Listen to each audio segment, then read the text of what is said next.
Hi, I'm Jason Bremner, Program Director for Population Health and Environment at Population Reference Bureau. And I'm here today with Lori Hunter, Associate Professor of Sociology at University of Colorado Boulder and Assistant Director of the Population Center there. She's also been the editor of Population Environment for the last several years. Hi, Lori. Welcome back to PRB. Hi, Jason. It's great to be here. Great. Well, you've been editor of the journal Population Environment for about 5 years, and I'd like to hear what you've seen in terms of changes and progression of the research over that time. Sure, it's been a really exciting time to be editor of the journal.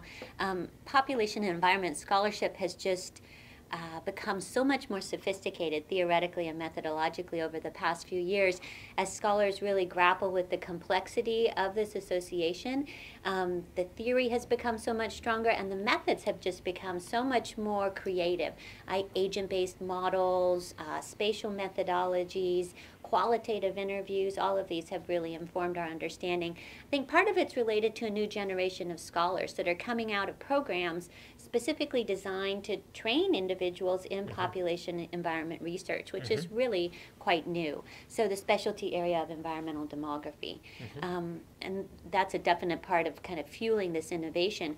And then there's so much creativity in kind of the questions people are asking as well. I'll give you one example. My colleague Sonia Majola did some work on AIDS in Lake Victoria. She was really interested in the determinants of the pandemic. But as she went to interview individuals who've been affected, she came to tell an environmental story. What happened was the fishermen were migrating because the fish had migrated, and they were taking on new sexual partners because they had moved away from their origin families.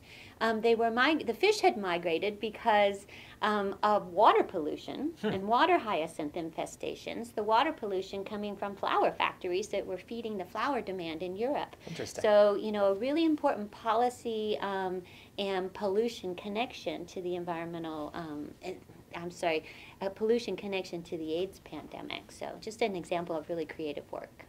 So, Lori, what areas of population environment research do you think haven't been explored enough or need further inquiry, or where do we need to take things? A couple ideas on that. One is, as far as the demographic dynamics, fertility and environment is definitely the one that has received the least amount of attention. I think scholars have really stepped up and done a lot of work recently on migration and environment. Right. Of course, environmental health scholars, epidemiologists have done some work on morbidity, mortality as related to the environment. But as demographers, I think we have a real unique perspective to bring to the question of fertility and environment, and we haven't done much there.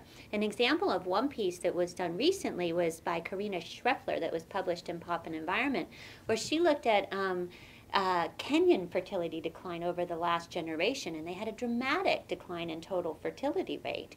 So she actually went to men and women who had completed their childbearing and said, why did you have fewer kids? And the story really became one about land. They said, we don't have enough land to feed large families, so that's why we had fewer kids. And I think there's a lot of work to be done along those lines, linking fertility and environmental scarcity. Based on your response and our need to focus on the policy implications of population environment research, what do you think the policy implications of some of the environment and migration research that you're involved in are? It's a really important question. So I'm not sure that the research has gotten to the point that it's a real coherent body of literature from which we want to make recommendations, specific ones.